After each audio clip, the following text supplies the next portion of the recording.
Thank you so much for that introduction, Laura. Thank you, everybody, for having me. I hope that you will focus the majority of your attention on your lunch, because I have not spoken publicly in almost 18 months. This is my first convention in person in a really long time. I've been giving virtual presentations all year long. Sometimes I do 2 and 3 a day, but it's a very different thing to stand up in front of folks. And I hope that I will have time for questions at the end. You're going to hear a little bit more of my personal story today if you've been in any of the sessions that I have done. So, I invite you to just kind of sit back, relax, enjoy your food, just look up periodically, that'll be fine. But I do want you to know that I am definitely going to share my own personal experience from my heart today. So the things that I will talk about are connected to my experience as a student within the American education system. Also, to my experience as an educator. I have almost 20 years of experience as a language arts educator, and to my experience within the field of librarianship.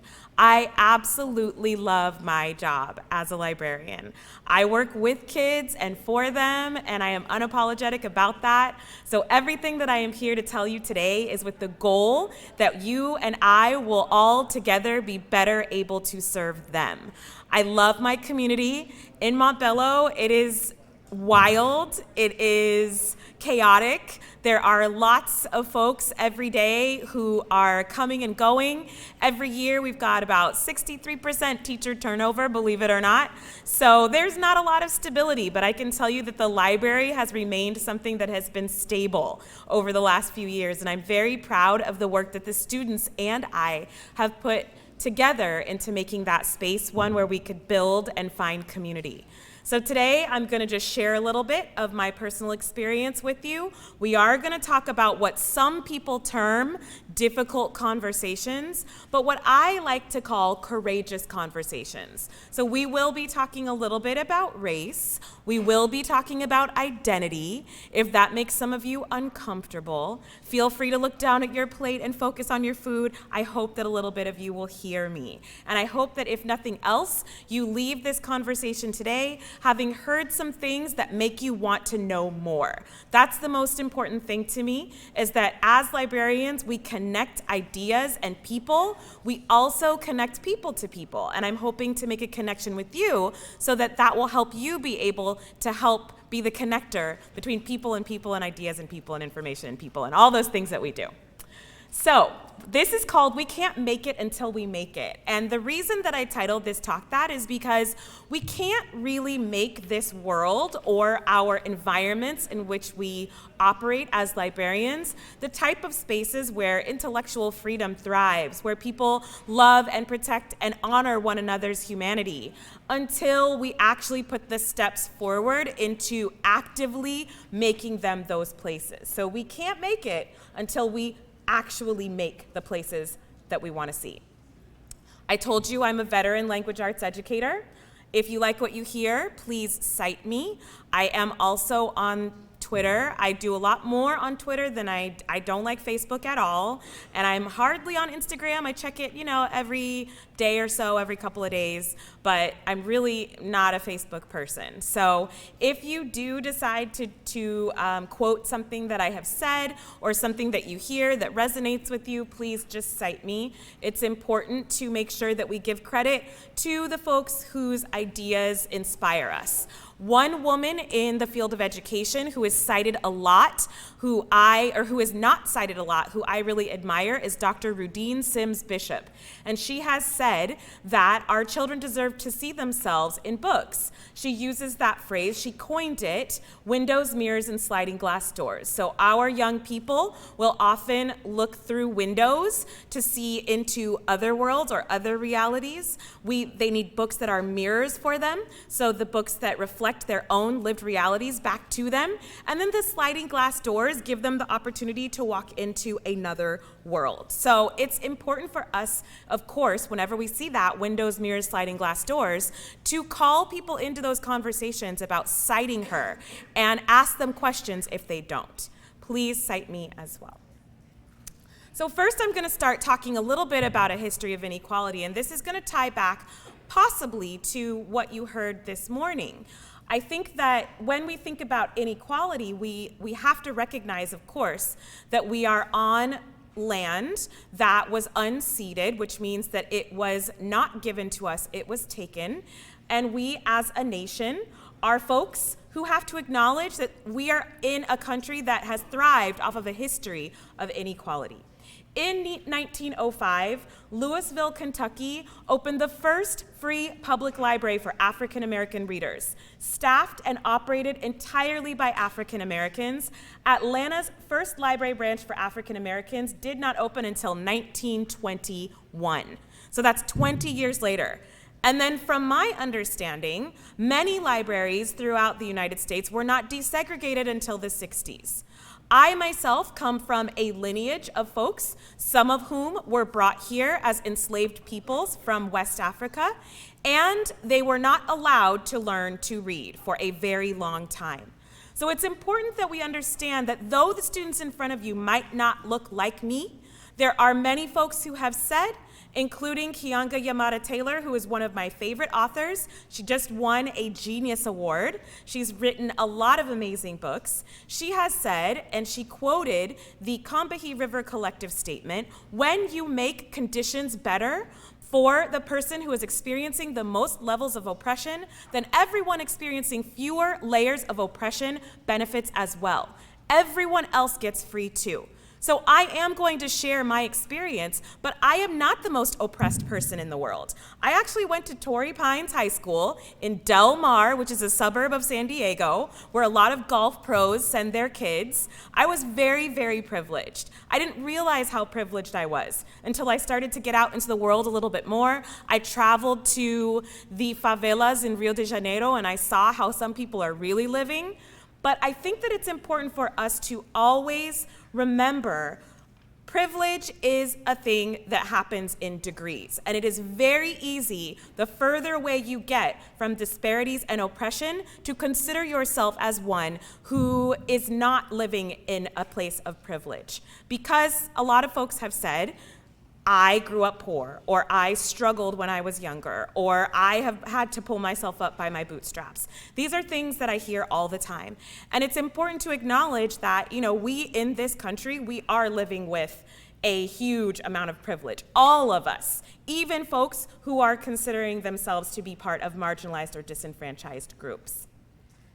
As we know, we are here, as I mentioned, on unceded land.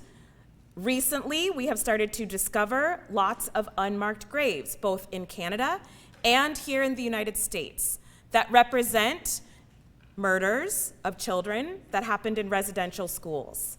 We know that education, as I am preaching it, is a practice of liberation. But for the longest time throughout the world, education has been a practice of colonization.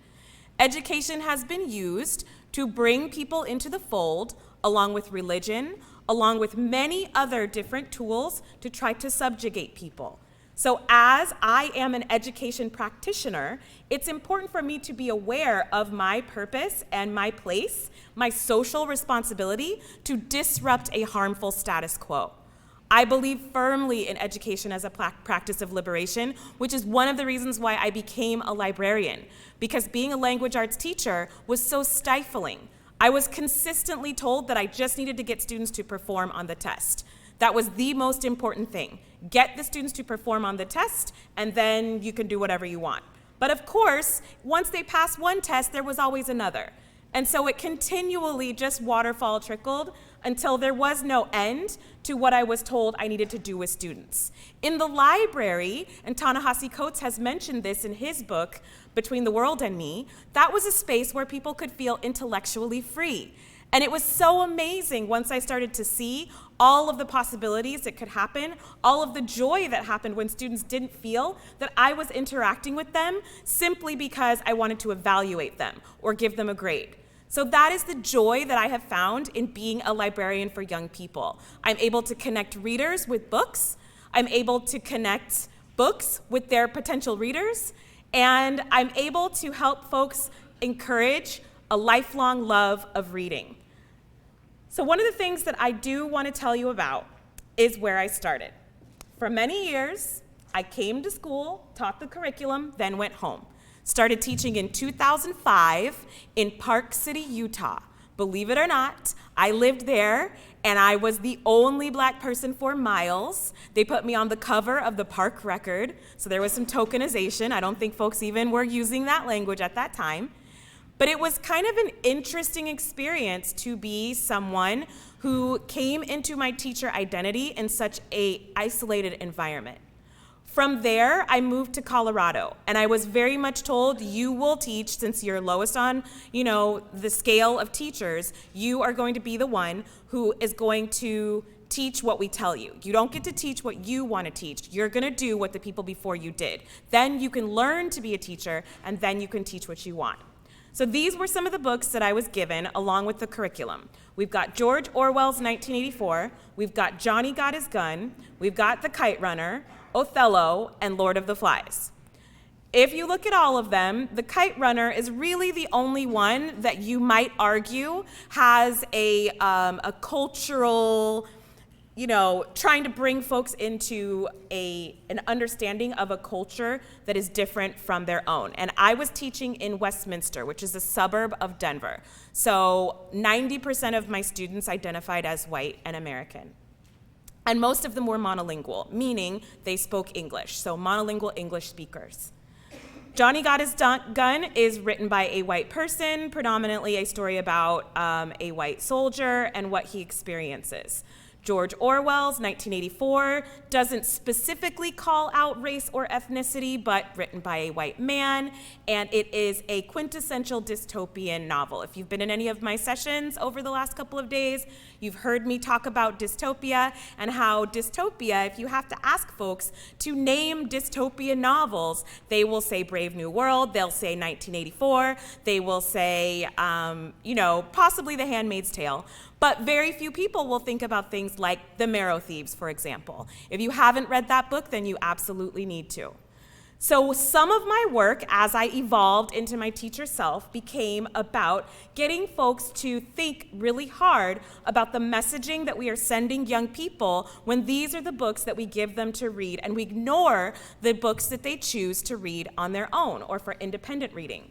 With Othello, when folks would bring in Othello as their cultural choice curriculum selection for Shakespeare, one of the struggles that I always had with that, something didn't sit right, was the fact that Othello is all of the worst stereotypes of a Black person.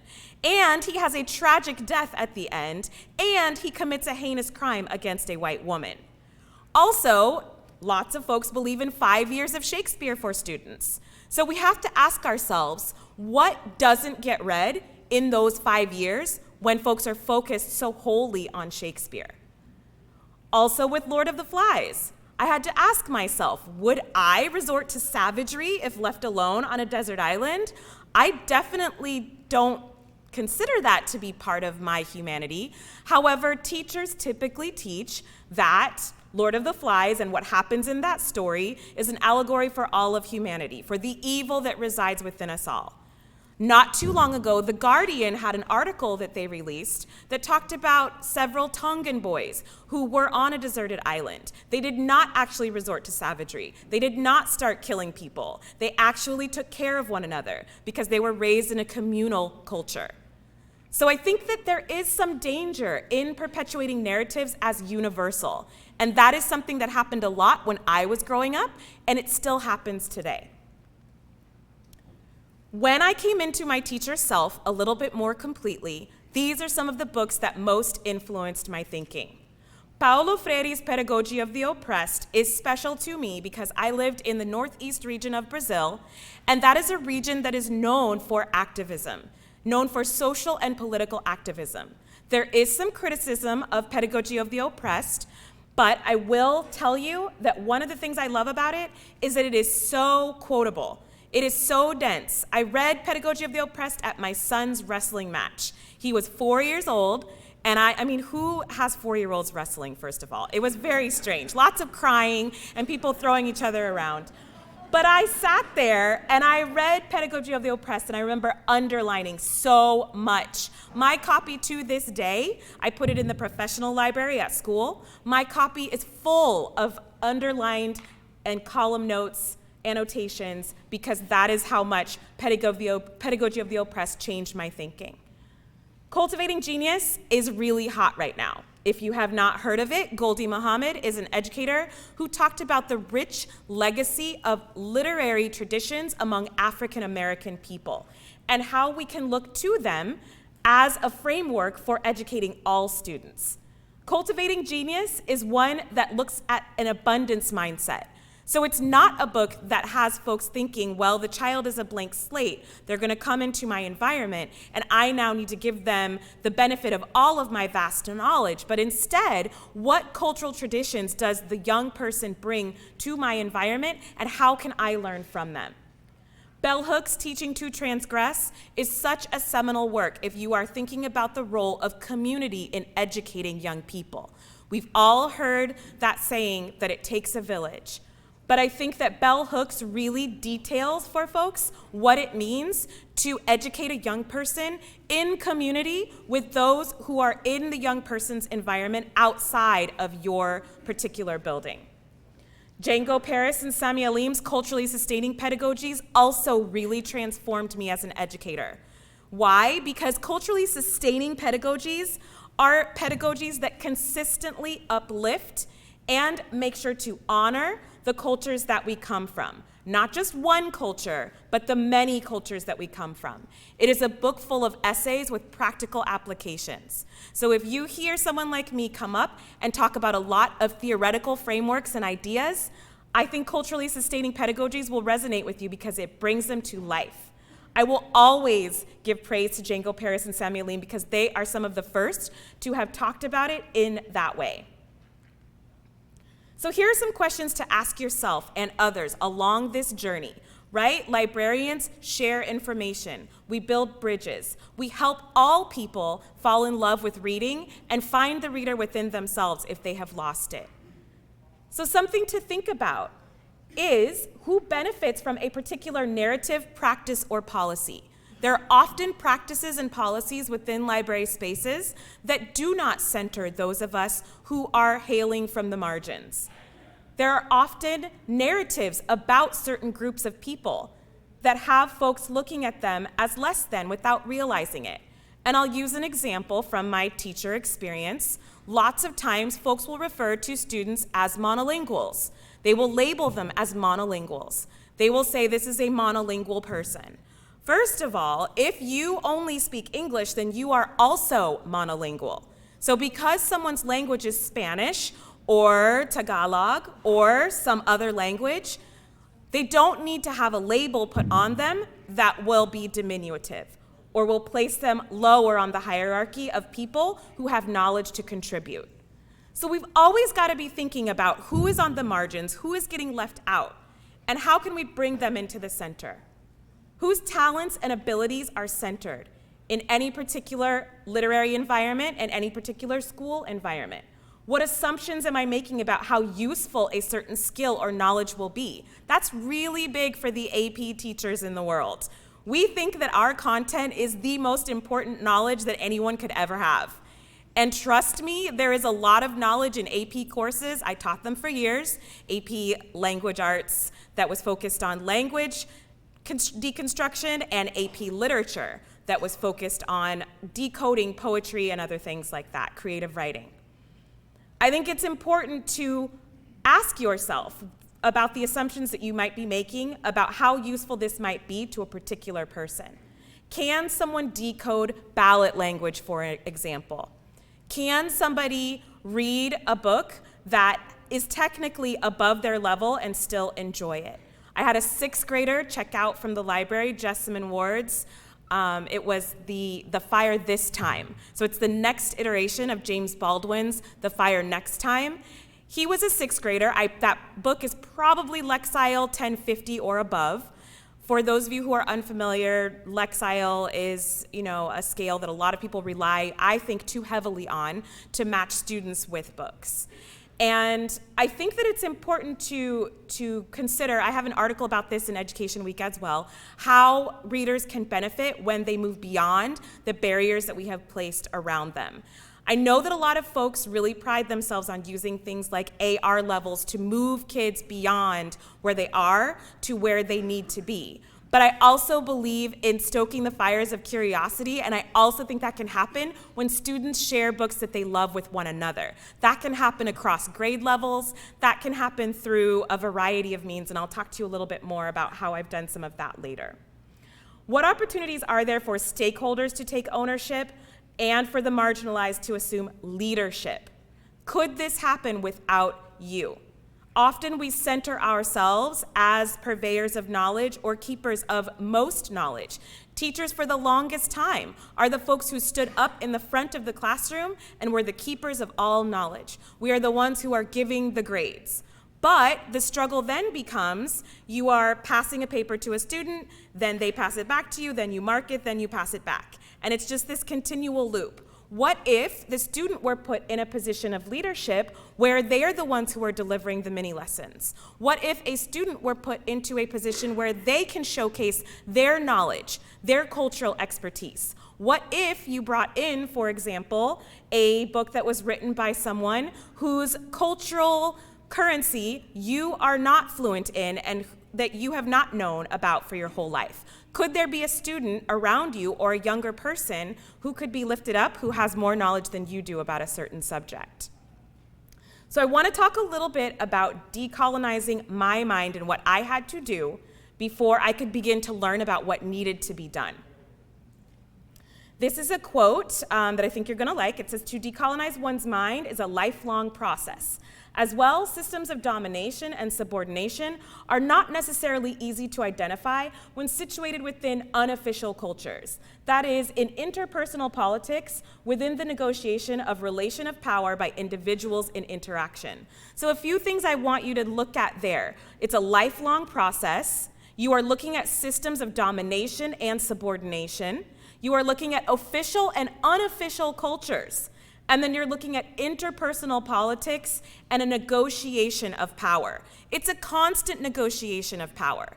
In the classroom, it should be a constant ebb and flow.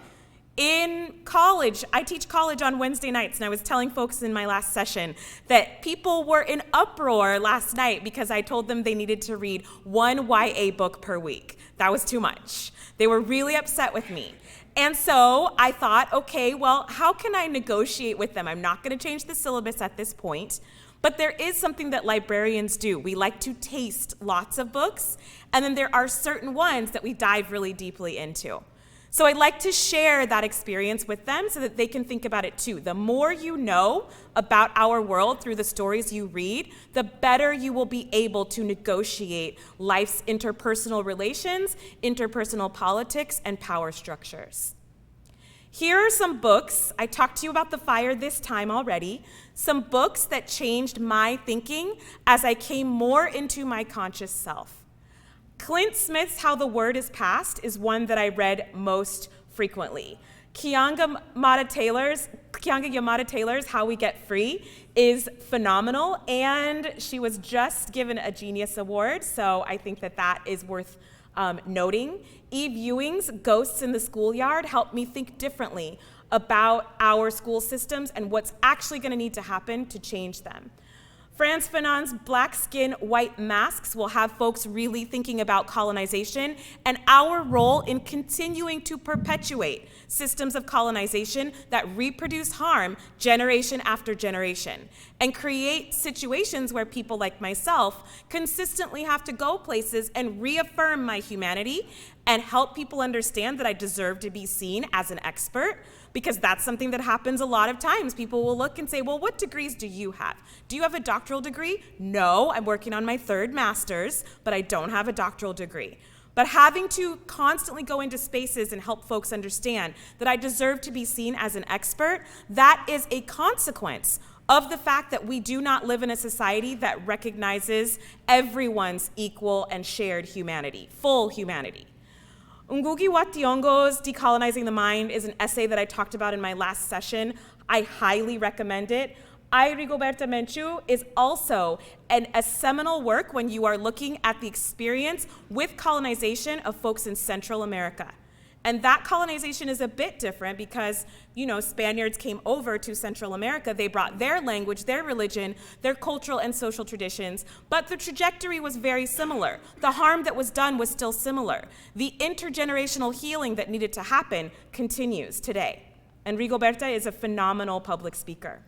So I do want to pause here and have you take a look at this for just a moment. Sometimes when people see this, if you can't see it because you're all the way over there, it says some aspects and assumptions of white culture in the United States. If you are a person identifying as white, looking at some of these things might be emotionally stirring. I'm trying not to say triggering because I don't want that to be the end result. I do think that when we recognize that this is not the way the world works for everyone, it's really important to recognize that there are systems in place that force those of us who do not identify as white people to conform or transform our behavior to fit into a society that normalizes these things.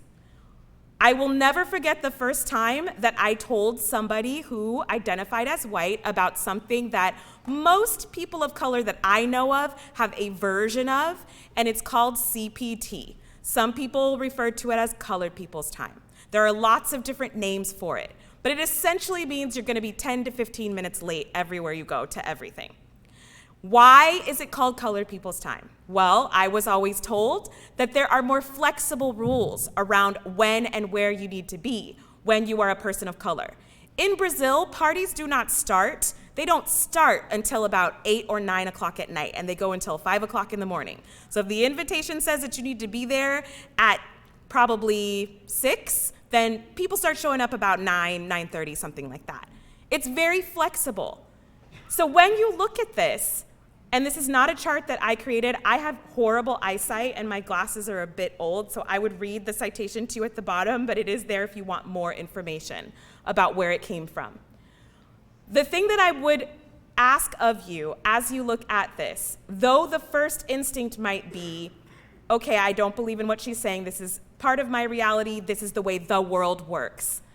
I would ask for you to think about all of the folks who might be living, breathing, working, spending money, doing all of the things that we do, who do not identify as white, who have different ways of looking at family structure, at aesthetics, at religion, at competition.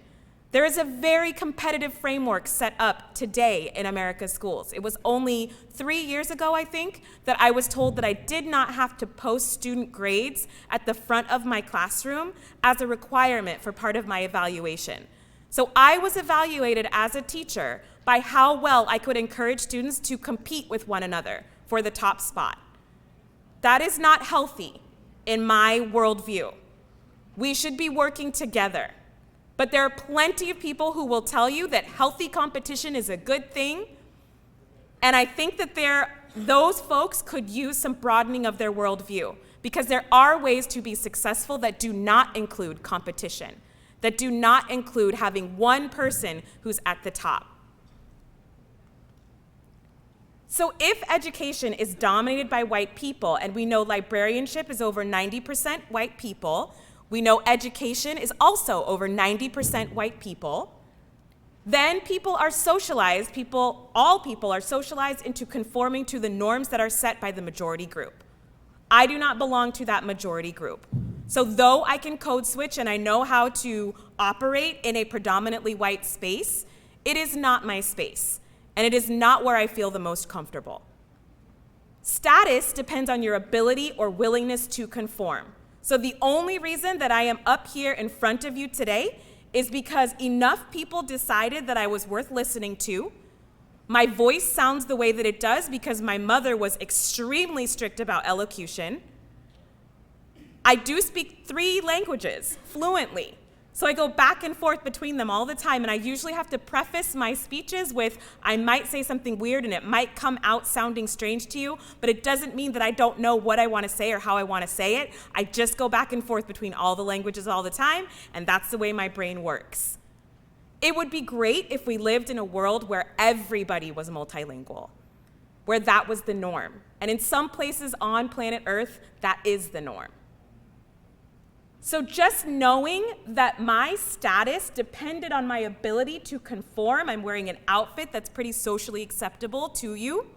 My hair might be a little bit ethnic, but I'm not presenting in a way that is going to put people off. But you have to know, in predominantly white institutions, many of us are consistently struggling that push and pull between folks who look at us and say, you are other, therefore I do not want to hear what you have to say, and folks who are saying, you are open, you are other, you are explaining yourself, being vulnerable, so I'm going to give you a chance. It's really difficult. But at the same time, I have a lot of people around me, people of color and white people, who encourage me, who lift me up, who love me, who support me. And that's the only reason why I'm still doing this 3 years after I began. But you have to know, if education is dominated by white people, then aspects of white culture are centered and normed. You've got to know that people are socialized into conforming to norms, so othering happens a lot. You wouldn't believe how many times somebody has taken what I've said, they've just reworded it, and then they get all kinds of praise, kudos, accolades, even money. And it happens at small meetings. It also happens at conventions. I had someone put an entire presentation of mine on YouTube as though it was their own. So knowing that othering happens and all that goes along with it is extremely painful. And it's not something that I hope we will still be talking about in 20 or 30 years. That is what I would hope for you today. Also, we know that individuals learn to acculturate or assimilate. Going back to what I was bringing up about the residential schools, Native folks in this country have had no choice often to acculturate or assimilate. It was a matter of life or death for many people. I'm going to move beyond this because I'm told that I have just a few minutes left. But I want you to look on the left there. This is from, I think it's Gleason, and it talks about the number of students who actually feel safe in our public schools by race and ethnicity. If you can't see it in the back, just put GLSEN on your paper, student safety by race, ethnicity, and you can look a little bit closer later. But we need to start creating spaces that are not only physically safe, but emotionally safe as well. What does it mean to create an emotionally safe space for folks? You've got to get comfortable with these words: oppression, racist and anti-racist, privilege, power, authority, intersectionality, centering, decentering. I put guilt in the corner on purpose because it's not a really active place to sit. I had a woman who I worked with, her name is Penny Kittle, she is phenomenal and I absolutely adore her. We were presenting together and she kept using another word other than racist because that word didn't sit right in her mouth, she didn't feel comfortable saying it. And I told her, you're gonna have to get comfortable saying that word before you can talk about what it means, to dismantle racist structures and to not have that as part of your paradigm with how you relate to people. So we know that silence and inaction are two ways that we keep from moving forward. Here are some reasons that we remain silent. We want to preserve status. We might feel some real actual threats or perceive there to be threats. There might be some gender dynamics at play. These are reasons that I myself have remained silent. I have allowed myself to be silenced by someone who I perceived to have more power in a space than I did. In order to dismantle all of the systems and interpersonal interactions that keep us silent, we've got to tell the truth about how we are living today and the past. We've got to be more transparent, and we've also got to make reparations. We've got to figure out what that looks like, to make reparations for people who have experienced intergenerational harm. I'm going to skip past a little bit of this, but just know that being aware of your blind spots is going to feel uncomfortable at first. You are used to centering groups or identities that you connect with, that you feel are a part of your own lived experience, that do not require you to take direct action, and that don't leave you feeling powerless, that speak to your version of reality. But you've got to get beyond that. So, you've got to model accompliceship and allyship. There's a great book that just came out for young people called Allies. definitely get that and share it. Brendan Kiley just wrote a wonderful young adult book called The Other Talk. Get that, read it, share it. We've got to redefine terms and build common language. We've got to listen a little bit more. And I appreciate you all for listening to me today. And we have to decenter ourselves. Review policies and procedures that privilege some people and not all. Seek new and unconventional sources of knowledge, and then consider your privilege and potential places of impact. How can you leverage your privilege to uplift other folks? All right. I'm going to move beyond this. Actually, I'm going to go back to this. This is a great place to end. This is called Pensamiento Serpiento, also known as En la Quech, and we used to say it at school every single time we'd have a faculty meeting. We would say it at the end of every faculty meeting in English and then in Spanish. You are my other me. If I do harm to you, I do harm to myself. If I love and respect you, I love and respect myself. We would say that together as a classroom because we wanted to recognize that even if we weren't living in this space right now, it's aspirational. That's where we wanted to be. So I want to leave this here. Laura, I don't know if we have time for questions, but I want to leave this here because this is the place that we can get to when we learn to decenter ourselves, look honestly at the past and the present, and be open to reframing our thinking. Okay, that's all I have.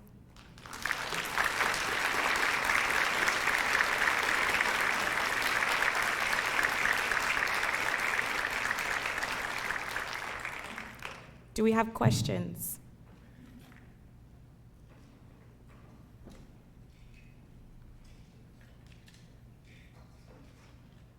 You can ask me anything. I'm a pretty open person. Yeah.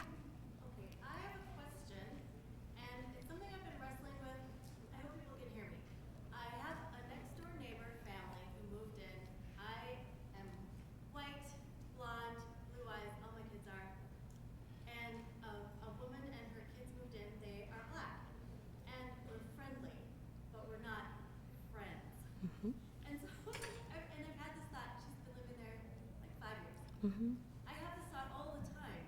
I should just invite her over. And I don't. Yeah. And nor does she. But Yeah. she said to me, like, we should get together. Mm-hmm. So, I don't know. I know you can't say why, maybe, but like, what would your advice be? So first, there is a great book called Racism Without Racists, which is by Eduardo Bonilla Silva. Highly recommend it because it looks at our society very honestly. We live in a very segregated world. Though there are many folks, I have white friends myself, but their friendship stops at a certain point.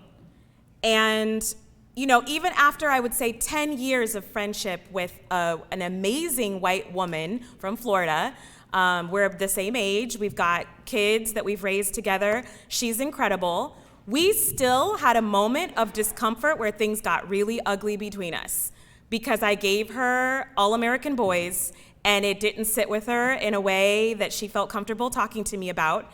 She said, I don't feel responsible for changing the world. I am just trying to be a kindergarten teacher.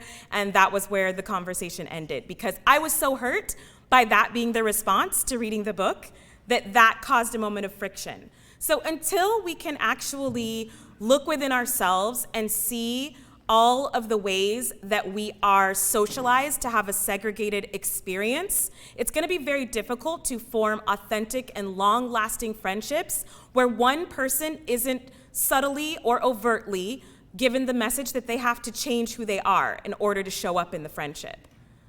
So, I can tell you that I moved into a neighborhood recently. I am very proud to say that I built a house of my own and I did it all by myself. And I have some neighbors and they've invited me over multiple times. I've got one Latina neighbor and some white neighbors and they've invited me over multiple times. But one time, somebody came over to my house and said, "Welcome to the hood," when I opened the door and did the head bob. And I was like, did that just happen? It was so uncomfortable for both of us. And she just wanted to tell me I had a package. To her, that was not a big deal. To me, that was like, ugh, we're different, and it's uncomfortable, and I don't know if we're gonna get along. So to protect myself, I don't go to these social gatherings. And I don't know that I will. They've invited me a lot of times, but I just don't go. So, and I am the only black person on my street. So I will tell you that sometimes it takes time, it can take a lifetime, but we have to start breaking down all of those fibers that have us living these separate lives and understanding how they work and how we're socialized in subtle ways too, like on Netflix and even with the book clubs that we form. You know, there are lots of ways that we are socialized to remain separate. So it's not just about what you can do or what she can do, but unpacking all that's going on outside of you too. Well, I think just if I can say a little bit more, it's also interesting. I live in Moorhead, Minnesota. I mean, we do have lots of different races in small numbers, but on my block, so there's me, there's this woman, there's a Latinx family, and across the street, an Asian couple. I'm not sure where they're from. One of him, he doesn't speak English, so we have this interesting. I don't know. None of us talk. Well, there's a great book that I can recommend for that called Drawn Together by Min Lei. Get it and give it as a gift. That will break some ice. It's so good. There you go. There you go. I gave you 3. I think I gave you 3, maybe 2. Yeah. Anyone else? Yeah. Yeah, it's you. So I'm really drawn to the idea of citation as sort of acknowledgement and recognition. Do you have a list of titles and citations from your presentation? Would you be willing to share? Did you take pictures of all the book covers? I did it because I didn't know if it would be okay with me. Will you at me on social media and then I can send those screenshots to you? Okay. Anyone else? Yes. Similar to her question, I would like to take this back to my classroom, possibly even my school. And it's inspired by the Mayans. So is this out on the internet somewhere? It is. It's all over the internet. And the thing about this is that it becomes what English teachers might call an aphorism, where we don't know where it began exactly, but to give respect, if it did originate with Mayan folks, then typically the way I've seen it is every other line will be, it'll be in English, and then, if you want to have the indigenous language underneath it, even if folks can't read it, then they can recognize that it came from there. Amy, before you release, I have a really quick announcement. Tracy told me I could. Can everyone hear me if I don't use the mic? Usually they can. You can use it if you want Real to. quick, auction stuff. Silent auction is open. It will close at the end of the banquet. We will have people at the table to pull them, so it will have a sharp close time. Live auction will then happen after the awards banquet. You can get your paddles during the vendor breakout that starts at, I think, 5, right? Yes. So you can get your paddles out at the registration table. Thank you for letting me interrupt. Of course. We probably have to end. Before we release to our next session, I'm hoping that would be a really nice segue if you would lead us through saying this all together. I can, yes. I would prefer it if people stood up, if that's okay. Can you stand up? So the way that it typically goes is I will start clapping, and you'll be clapping with me, and then the clap gets faster, faster, faster, and then I say in Lakesh, and then you repeat back to me in Lakesh. Ready? Okay, and then I'll say one line, then you say it. Then I say one line, then you say it. Okay, so I'm gonna start.